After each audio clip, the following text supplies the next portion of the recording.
आप सभी को नमस्कार। हाल में ही बिहार तकनीकी सेवा आयोग द्वारा एक आवश्यक सूचना जारी की गई है, जो कि 18 मार्च को जारी की गई है। और उसमें ये बताया गया है कि आपके दंत चिकित्सक का जो एग्ज़ाम होना है, जो 808 सीटों के लिए दंत चिकित्सक का एग्ज़ाम होना है, उसकी परीक्षा की संभावित तिथि 2 मई है। तो इस खबर के आने के बाद काफ़ी जो हमारे एस्पिरेंट्स हैं, जो तैयारी कर रहे हैं, उनके बीच में काफ़ी खलबली मच गई है कि भाई इतनी जल्दी एग्ज़ाम, और अभी तो हम तैयारी के शुरुआती चरणों में हैं, तो हम इतनी जल्दी एग्ज़ाम कैसे देंगे और कैसे हमारा सिलेक्शन हो पाएगा। देखिए, ये डेट सभी के लिए है।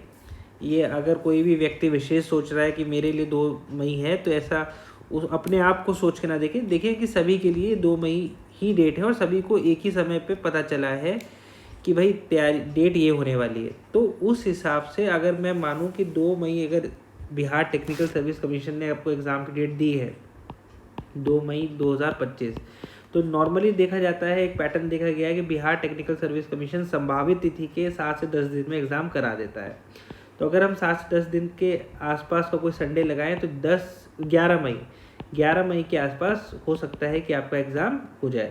तो अगर आज जैसे कि मैं वीडियो बना रहा हूँ 21 मार्च को, तो 21 मार्च से देखिए अगर आप लगाएं तो आपके पास मोटे मोटे आपके पास 40 दिन है तैयारी करने के।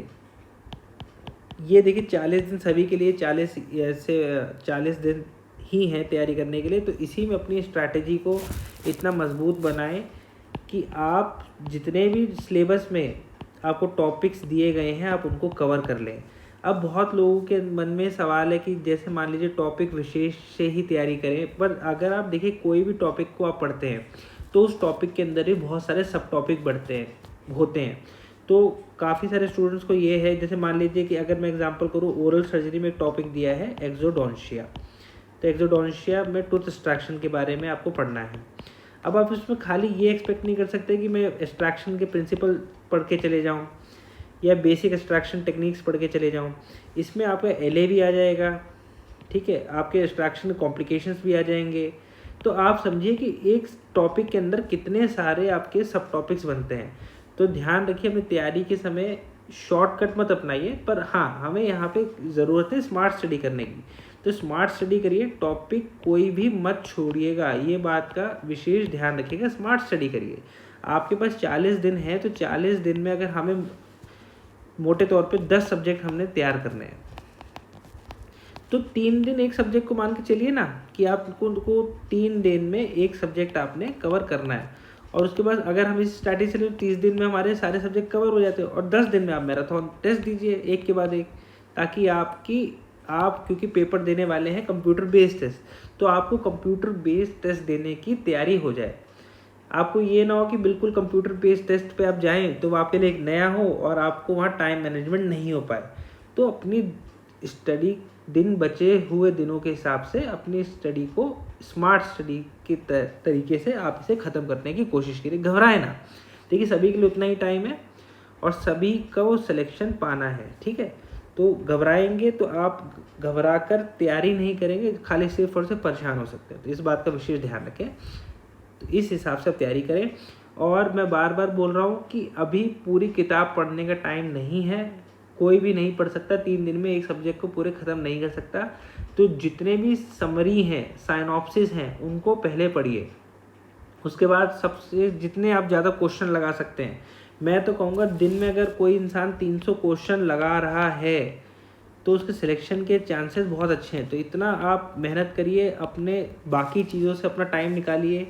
चाहे आप क्लिनिक करते हैं, चाहे आप कहीं पे भी आपका जहाँ समय जा रहा है वहाँ से टाइम कटिंग करिए। और ये जॉब बार बार नहीं आने वाली है, तो अपने टाइम को कट करके जितना मैक्सिमम आप सब्जेक्ट की स्टडी करिए और मैक्सिमम क्वेश्चन लगाइए। पास्ट ईयर के क्वेश्चन जो आए हैं, बहुत सारे क्वेश्चन रिपीट हो जाते हैं, और बाकी पीएससी के पेपर्स इनको ज़रूर लगाइए, ठीक है। ये हो गया तैयारी करने का तरीका। तो आप मान के चलिए कि 11 मई के आसपास आपका एग्ज़ाम हो सकता है, ठीक है। तो ये सूचना के बारे में मुझे आपको बताना था।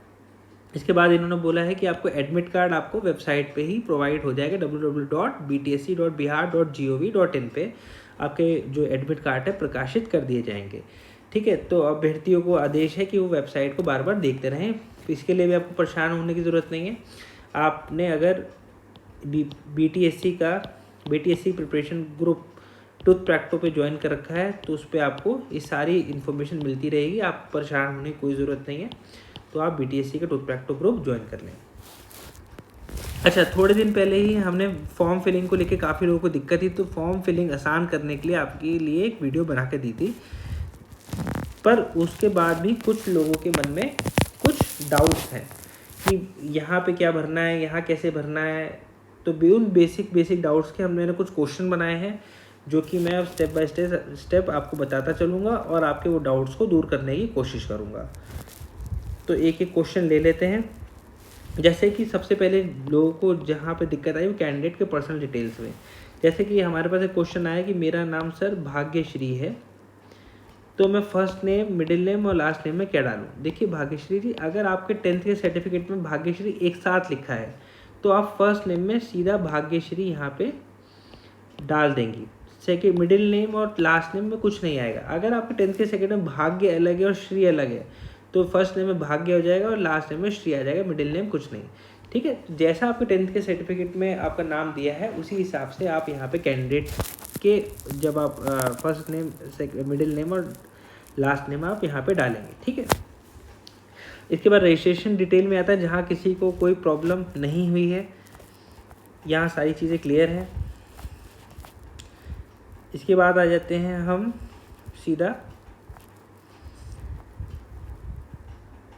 डोमिसाइल में। देखिए डोमिसाइल को लेके अभी भी बहुत लोगों को दिक्कत है। देखिए डोमिसाइल क्या है? डोमिसाइल आपका निवास प्रमाण पत्र है, जो कि ये बताता है कि आप उस प्रदेश के निवासी हैं।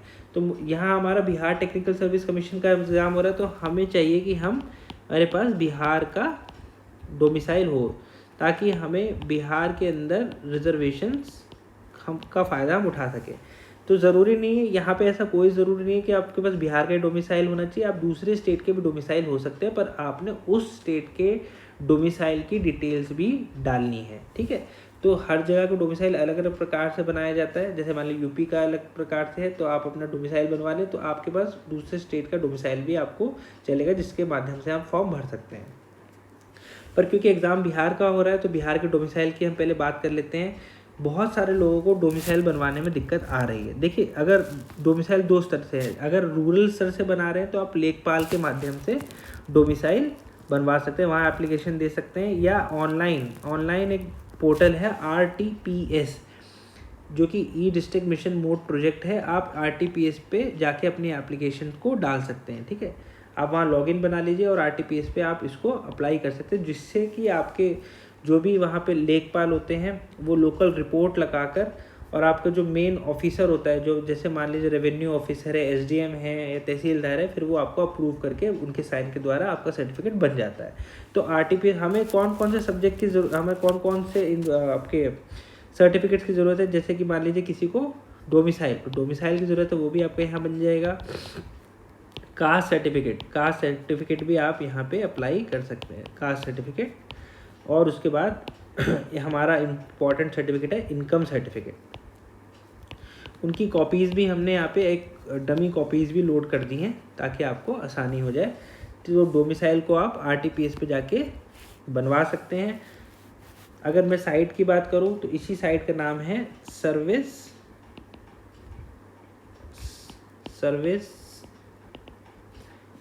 online.bihar.gov.in। बाकी आप गूगल पे ये भी डालेंगे तो इससे भी आपका काम चल जाएगा।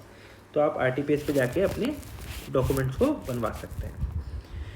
अगर आप शहरी क्षेत्र में रहते हैं तो नगर पालिका या नगर निगम अगर आपके यहाँ है, तो वहाँ जाके भी आप इसे बनवा सकते हैं। ठीक है, जब आपका एक बार सर्टिफिकेट बन जाएगा। अच्छा, ये चीज़ का ध्यान रखिए, बहुत जगह क्वेश्चन आ रहा है, आपकी अगर बिहार में आपकी कोई कैटेगरी है SC ST OBC, वो तभी मान्य होगी जब आपके पास बिहार का डोमिसाइल होगा, और जो आपके बिहार के डोमिसाइल में एड्रेस होगा वही आपके कास्ट सर्टिफिकेट में होना चाहिए। ठीक है, दोनों का एड्रेस सेम होना चाहिए, इस बात का विशेष ध्यान रखिएगा। डोमिसाइल को लेके हमारे पास एक प्रश्न और था कि जैसे कि एक कोई यूपी की महिला है जिनकी बिहार में शादी हुई है, जो कि एग्ज़ाम को भर रही है, तो वो भी उन्होंने कहा था क्या मैं बिहार का डोमिसाइल बनवा सकती हूँ। हाँ बिल्कुल, बिहार का डोमिसाइल आप बनवा सकते हैं। ये नियम में लिखा हुआ है कि अगर कोई भी मैरिड वुमेन जो कि जिसके हस्बैंड बिहार से हैं तो वो वहाँ के डोमिसाइल की पात्र होती है। ठीक है, इस बात का ध्यान रखिएगा। कास्ट सर्टिफिकेट्स में देखिए, कास्ट सर्टिफिकेट्स में भी कुछ हमें जो लोगों को परेशानी का सामना करना पड़ रहा था वो मैं बताता हूँ। तो कास्ट सर्टिफिकेट जो होता है वो आपके फादर की वजह से होता है। जो आपके फादर की कास्ट होती है वही कास्ट आपकी होती है। कभी भी हस्बैंड से आपकी कास्ट डिसाइड नहीं होती है। तो ऐसे कोई अभ्यर्थी जो जनरल कास्ट के हैं और उन्होंने किसी कैटेगरी में शादी करी है तो उनको कास्ट का फ़ायदा नहीं मिलेगा। अगर आपके जो फादर की कास्ट है वही आपकी कास्ट होती है तो कास्ट सर्टिफिकेट में आपके फादर्स नेम होना चाहिए, ये बात ध्यान रखिएगा। ठीक है, तो इस बात को भी बहुत लोगों को कन्फ्यूजन था, वो मैं यहाँ पे दूर कर रहा हूँ। तो कास्ट सर्टिफिकेट आपके पिताजी के नाम से होना चाहिए और कास्ट सर्टिफिकेट अगर आप का है और तब वो तभी मिलेगा जब आपका बिहार का डोमिसाइल होगा और दोनों में एड्रेस सेम होना चाहिए। अच्छा, अगला सवाल क्या था कि सर मेरा जो डोमिसाइल वो कितना पुराना है, ये चलेगा कि नहीं चलेगा। देखिए, नॉर्मली ऐसा कहीं पे भी एडवर्टाइजमेंट में नहीं लिखा है कि आपका डोमिसाइल इतना पुराना होना चाहिए तभी वो चलेगा, ऐसा कहीं पे भी दिया नहीं हुआ है। पर नॉर्मली हम मान के चलते हैं कि कई जगह ऐसा दिया हुआ कि 6 मंथ तक आपका डोमिसाइल काम करता है, कई जगह 1 साल तक भी काम करता है और कई जगह 3 साल तक भी काम कर सकता है। तो आपके पास जो डोमिसाइल है आप उसकी डिटेल्स यहाँ पर भर दीजिए और बाद में आप रिन्यू के लिए भी डाल सकते हैं। तो उसमें आयोग आपको टाइम देता है कि आप रिन्यू करा लें। ठीक है, तो इसमें अभी ज़्यादा आप दिमाग ना लगाएं और ज़्यादा परेशान ना हो। ठीक है, तो इसके बाद हम बात करते हैं, यहाँ इन कॉलम को भरने में लोगों को काफ़ी दिक्कत आ रही है। जैसे कि कैटेगरी सर्टिफिकेट इशूइंग अथॉरिटी कौन है, कैटेगरी सर्टिफिकेट इशू डेट कौन सी होती है, कैटेगरी सर्टिफिकेट का सीरियल नंबर क्या होता है। तो इसी के लिए हमने कुछ डमी सर्टिफिकेट्स यहाँ पर डाले हुए हैं। जैसे कि पहला सर्टिफिकेट है रेजिडेंस सर्टिफिकेट, जिसे हम डोमिसाइल भी कहते हैं। ये बिहार सरकार द्वारा प्रदत्त है, जिसको बिहार सरकार से बनवाया है। तो इसमें देखेंगे कि ये होती है प्रमाण पत्र की संख्या, यानी जो कास्ट सर्टिफिकेट नंबर होता है वो होता है ये। ठीक है, तो बिहार आप देखेंगे तो ये BRCCO/2023/1481531 ये एक प्रमाण पत्र संख्या है। और बात करें ये इशू होने की डेट है, तो संख्या ये हो गई, कास्ट सर्टिफिकेट नंबर ये हो गया, इशूइंग डेट ये हो गई, और जारी करने वाले जो आपके जिन्होंने बनाया है वो है रेवेन्यू ऑफिसर। जैसे यहाँ पे इनका नाम दिया हुआ है तो वो आप वहाँ पे डालेंगे। ठीक है, तो ये हो गया भरने का तरीका। इसी के हिसाब से यहाँ पे हमने एक कास्ट सर्टिफिकेट है जो कि एक्सट्रीमली बैकवर्ड क्लास का बनाया हुआ है। अगर हम इसे देखें तो यहाँ पे भी प्रमाण पत्र संख्या दी हुई है, यहाँ पे डेट दिया हुआ है। और याद रखिए, देखिए ओबीसी में काफ़ी लोगों को दिक्कत आ रही है। ओबीसी उन्हीं का मान्य होगा जो कि नॉन क्रीमी लेयर में है, यानी एनसीएल है। तो ओबीसी के साथ आपने मतलब ओबीसी का नॉन क्रीमी लेयर सर्टिफिकेट ही आपके लिए मान्य होगा। तो इस बात का ध्यान रखें, अगर आप क्रीमी लेयर में हैं तो आपको इसका फ़ायदा, ओबीसी का फ़ायदा नहीं मिलेगा। अब क्रीमी लेयर में वो लोग आते हैं, एक सरकार ने एक दायरा बना रखा है कि इस इनकम से ऊपर जो लोग आते हैं वो क्रीमी लेयर में आते हैं, उनके पास इतनी ज़मीन, तो वो एक सरकार का एक क्राइटेरिया है, तो वो आप पता कर ले अपने हिसाब से। ठीक है, और जिन्होंने जारी करा है वो यहाँ आप देखिए डिजिटली साइंड बाय, तो यहाँ ये जारी करने वाले आपके अधिकारी होते हैं। इसी प्रकार से हमने एक फॉर्म मॉडल है इनकम सर्टिफिकेट का। इनकम सर्टिफिकेट की जो वैलिडिटी है वो 1 साल है। तो अगर आपका इनकम सर्टिफिकेट पुराना है तो उसे अपडेट करा ले, 1 साल का ही मान्य होगा। ठीक है, इसमें आपकी वार्षिक आय लिखी होती है।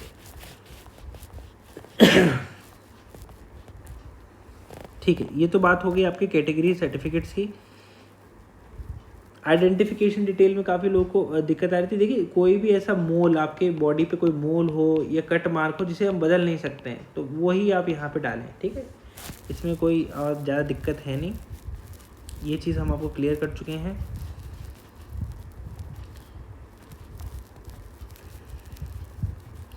इसके बाद आते हैं हम फ्रीडम फाइटर डिटेल्स। देखिए, फ्रीडम फाइटर डिटेल्स जिनकी कोई फ्रीडम फाइटर की पेंशन आती है, उनके पोते पोती नाती नातिन, ये आपको अपने डिस्ट्रिक्ट से जो आपके डिस्ट्रिक्ट मजिस्ट्रेट होते हैं वहाँ पे उन्होंने एक ऑफिसर को असाइन कर रखा होता है, तो वहाँ पे जाके आप ये सर्टिफिकेट बनवा सकते हैं और फिर आप इस कैटेगरी का फ़ायदा ले सकते हैं। ठीक है। अब इसके बाद आती है एसेंशियल क्वालिफिकेशन डिटेल। तो year of acquiring essential qualification, देखिए एसेंशियल क्वालिफिकेशन आपकी क्या है, बीडीएस। तो आपने बीडीएस कौन से साल में पास करी है। तो देखिए 4 साल में नॉर्मली जो 4 साल का कोर्स होता है 4+1 होता है, यानी 4 साल आपके कोर्स के होते हैं, 1 साल आपके इंटर्नशिप का होता है। तो जो आपका फाइनल ईयर आपने पास करा है वो आपने यहाँ डालना है। जैसे मान लीजिए किसी ने अगर 2016 का फाइनल ईयर पास करा है, उसके बाद 2016 से 2017 इंटर्नशिप करी है, तो 2016 आएगा यहाँ पे। इस बात का विशेष ध्यान रखिए, इसमें कोई कन्फ्यूजन नहीं होनी चाहिए। जिस साल में आपने फाइनल ईयर पास करा है वो ईयर आपका एसेंशियल क्वालिफिकेशन में आएगा। आपने इंटर्नशिप उसके बाद करी है, ठीक है। यहाँ पे वो लोग बार बार कह रहे बिहार और उड़ीसा मेडिकल एक्ट, सिंपल, कुछ इसमें कन्फ्यूजन मत क्रिएट करिए अपने लिए। सिंपल बात है, वो कह रहे हैं कि आपके पास बिहार डेंटल काउंसिल का रजिस्ट्रेशन है कि नहीं है। तो जो कि फॉर्म भरने के लिए ज़रूरी है वो आप बनवा लीजिए, ठीक है। बिहार डेंटल काउंसिल का रजिस्ट्रेशन आपके पास होना चाहिए, ठीक। यहाँ पे आपको और कोई कन्फ्यूजन नहीं होना चाहिए। एड्रेस में किसी को शायद ही कोई समस्या हो। और कॉरेस्पॉन्डेंस एड्रेस वो रखिए, जैसे मान लीजिए आप रहते कहीं और है, पर जहाँ आप चाहते हैं आपके लेटर सेटर हैं, तो कॉरेस्पॉन्डेंस एड्रेस उस एड्रेस को रखिए।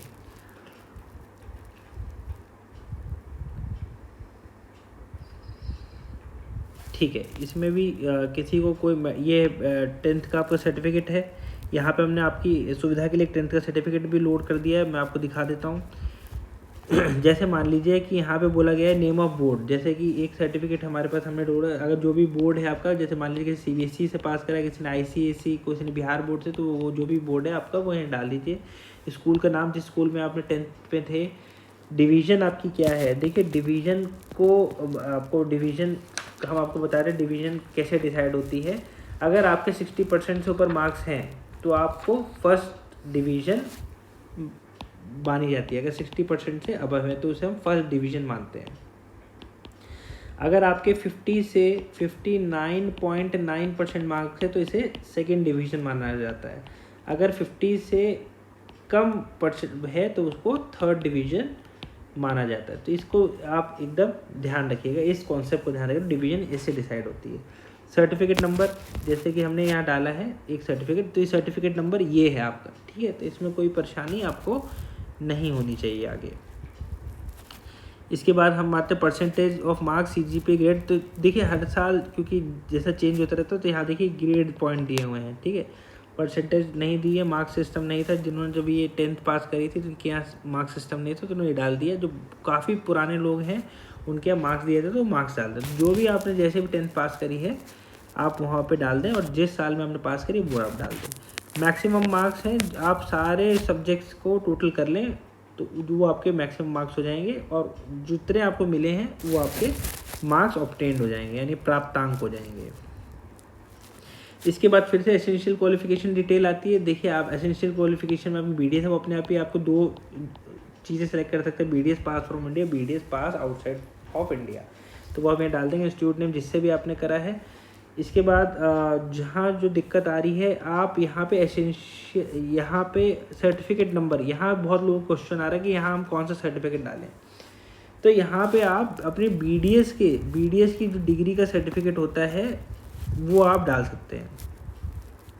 जैसे कि ये जैसे कि किसी का सर्टिफिकेट हमारे पास है जिन्होंने गुरु गोविंद सिंह यूनिवर्सिटी दिल्ली से बीडीएस की डिग्री ली है, तो यहाँ इनका सर्टिफिकेट नंबर हो गया 17014241, ठीक है। तो आप ये चीज़ यहाँ पे डाल सकते हैं।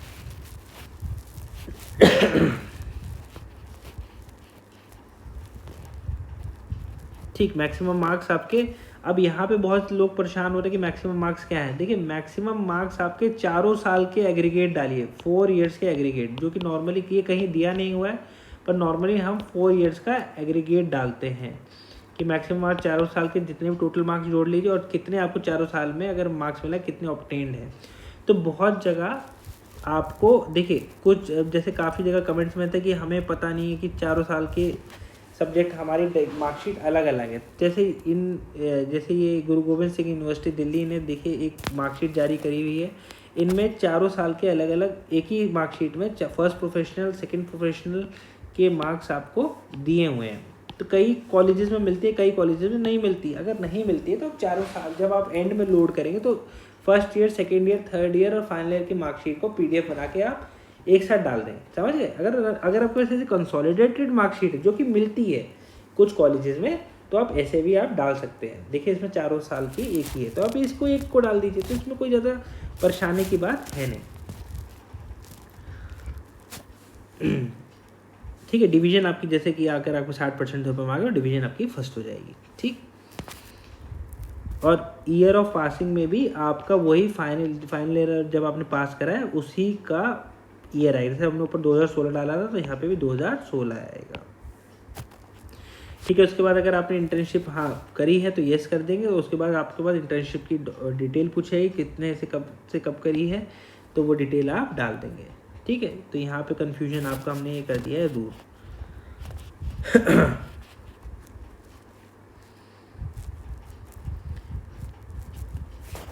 ये सारे कन्फ्यूजन हमने आपके दूर कर दिए हैं। इसके बाद हम एक बार अपनी YouTube वीडियो के नीचे कमेंट्स भी पढ़ लेंगे, जिसमें कि आपके सारे क्वेश्चंस हम आपको सॉल्व कर पाएँ।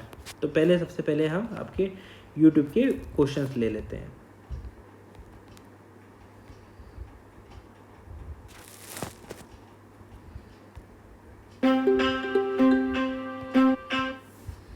अगर हम ये देखें तो इसमें अगर हम कमेंट्स में आ जाएं तो देखिए सबसे पहले क्वेश्चन है BDS का सिर्फ फाइनल ईयर का मार्कशीट अपलोड करें या सभी की। तो मैं बोलूँगा आप चारों साल की मार्कशीट एक साल PDF बना के डाल दें। ठीक है, ये हमने बार बार अभी भी बता दिया है। सर मैंने रिन्यूअल नहीं कराया है, लास्ट टाइम 2019 से पास आउट हुई थी, क्या मैं फॉर्म भर सकती हूँ? बिल्कुल आप फॉर्म बिल्कुल भर सकते हैं, पर यहाँ ये डालिए नेहा पाठक जी किस चीज़ का रिन्यूअल नहीं कराया है। मतलब वैसे अगर कोई पुराना सर्टिफिकेट है तो आप फॉर्म उससे भर सकते हैं।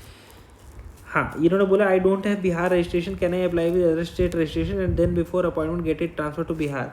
नहीं मैडम, पहले आप दूसरे स्टेट से हैं कोई दिक्कत नहीं, पर आप बिहार में रजिस्ट्रेशन को ट्रांसफ़र करवाएंगे तभी आप फॉर्म को भर पाएंगे। यहाँ किसी ने पूछा can you please explain once about the Bihar Odisha. देखिए इस एक्ट से कुछ मत परेशान हुई है, नहीं आपको बिहार रजिस्ट्रेशन आपको करानी पड़ेगी, ये आप ध्यान रखिए।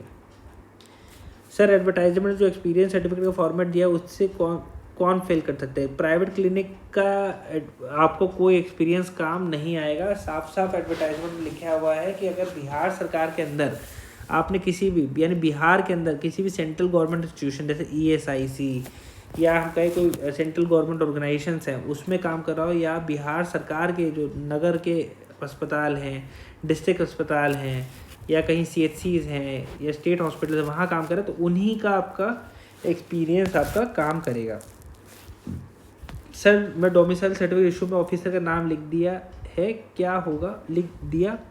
क्या होगा? देखिए अब जो लिख दिया अगर एडिट करने का आपके पास आएगा तो आप एडिट कर दीजिएगा, वरना तो अब इसमें ज़्यादा कुछ हम कर नहीं सकते। अगर एडिट की विंडो खुलेगी तो आप उसमें एडिट कर दीजिएगा। Bachelor of dental surgery equivalent certificate में क्या डालना है? हाँ ये तो समझ आ रहा है कि सर्टिफिकेट डालना है, बट कॉलेज तो दिया ही नहीं है। देखिए कोई भी BDS पास करके आएगा तो प्रोविजनल सर्टिफिकेट आपको, प्रोविजनल डिग्री आपको मिलती है, तो वो ही आप डाल सकते हैं। ज़रूरी नहीं अगर प्रोविजनल नहीं मेन डिग्री तो प्रोविजनल डिग्री आप डाल सकते हैं। ईयर ऑफ एसेंशियल क्वालिफिकेशन मैं आपको बता चुका हूँ, फाइनल ईयर आप फाइनल ईयर में डालेंगे, इंटर्नशिप कंप्लीशन ईयर नहीं डालेंगे। ठीक है, ये मैं क्वेश्चन आंसर कर चुका हूँ। हाँ फार्मासिस्ट फॉर्म पे देखेंगे, अभी सिर्फ और सिर्फ डेंटिस्ट्री की बात हो रही है। हाँ एक साथ मार्कशीट नहीं है, हाँ अगर एक साथ नहीं है तो आप चारों साल की मार्कशीट को PDF बना के आप डाल सकते हैं। सर मेरा रजिस्ट्रेशन नंबर रिन्यूअल नहीं हुआ है तो क्या? बिल्कुल आप भर सकते हैं, बाद में आप रिन्यूअल के लिए डाल सकते हैं। आपकी उसकी अगर आपकी रजिस्ट्रेशन की जो कहें कि उसका पीरियड ख़त्म हो गया तो आप इसको रिन्यू के लिए डाल दीजिए, पर नॉर्मली रजिस्ट्रेशन नंबर चेंज नहीं होता तो आप उस रजिस्ट्रेशन नंबर से फॉर्म भर सकते हैं। रिन्यूअल के लिए आप तब तक डाल दीजिए। अगर गवर्नमेंट एक्सपीरियंस नहीं है तो डॉक्यूमेंट में एक्सपीरियंस फाइल में क्या अपलोड? सर फिर कुछ आपको अपलोड नहीं करना है। अगर एक्सपीरियंस नहीं है तो आपको कुछ अपलोड नहीं करना है। व्हाट अबाउट एग्ज़ाम सेंटर, देखिए एग्ज़ाम बिहार के अंदर ही होगा। अगर हम माने तो बिहार की बड़े बड़े शहर जैसे कि पटना, भागलपुर, मुजफ्फरपुर, यहाँ पे आपका सेंटर्स आपके पड़ेंगे। हाँ, आप रिन्यूअल प्लीज़ मैम करा लीजिए। सर एक साथ वाला ये मैंने बता दिया है। हाँ, रेजिडेंस और डोमिसाइल सेम है, रेजिडेंस और डोमिसाइल सेम होते हैं। आउट ऑफ बिहार का सेंट्रल गवर्नमेंट का कॉन्ट्रैक्ट का एक्सपीरियंस काउंट होगा? नहीं मैडम, खाली बिहार के अंदर का ही सेंट्रल गवर्नमेंट, अगर कोई सेंट्रल गवर्नमेंट इंस्टीट्यूशन जो बिहार के अंदर है वो ही काउंट होगा। सर BDS इक्विवेलेंट सर्टिफिकेट समझ नहीं आ रहा। हाँ मैडम, वही BDS की जो डिग्री, जो BDS सर्टिफिकेट होता है प्रोविजनल सर्टिफिकेट, वही आपको डालना है। सर एक्सपीरियंस सर्टिफिकेट कहाँ का वैलिड होगा? इसको फिर से मैं बता देता हूँ, बिहार के अंदर आपने काम करा हो गवर्नमेंट सेक्टर में वही काम होगा। ये मैं क्वेश्चन का आंसर कर चुका हूँ। हाँ बिल्कुल, प्रोविजनल सर्टिफिकेट आप डाल सकते हैं, कोई दिक्कत नहीं है।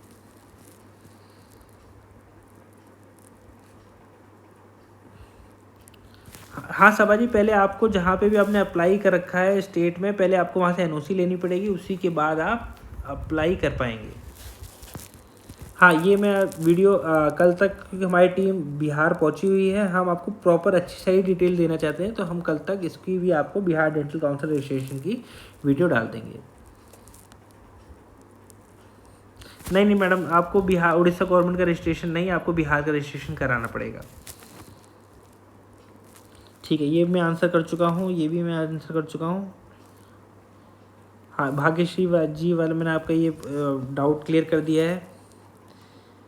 10th सर्टिफिकेट में बिहार बोर्ड की 10th की मार्कशीट चलेगी? बिल्कुल चलेगी, बिल्कुल 10th सर्टिफिकेट में बिहार बोर्ड की 10th की मार्कशीट चलेगी। हाँ कई जगह सर्टिफिकेट कम मार्कशीट होता है, मार्कशीट में ही सर्टिफिकेट होता है, उसमें लिखा होता है सर्टिफिकेट कम मार्कशीट, तो वो भी आप डाल सकते हैं। पर कई जगह सर्टिफिकेट अलग दिया जाता है, मार्कशीट अलग दी जाती है। अगर मार्कशीट सर्टिफिकेट अलग है तो उसको आप डाल सकते हैं, बिल्कुल।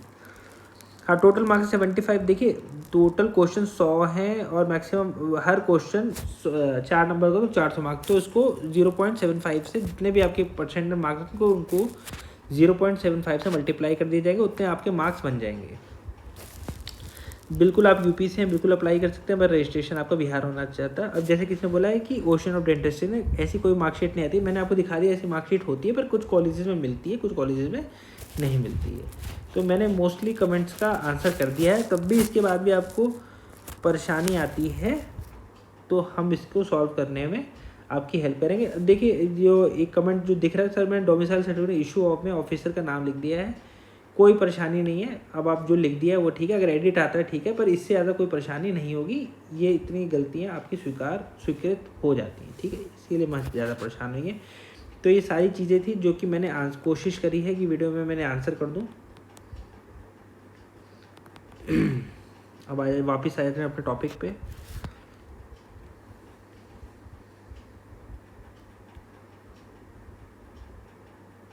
ठीक है, इसके बाद देखिए टूथ प्रैक्टो को ये वीडियोस बनाने में हमें बहुत मेहनत लगती है, बहुत सारा डेटा रिसर्च वर्क लगता है।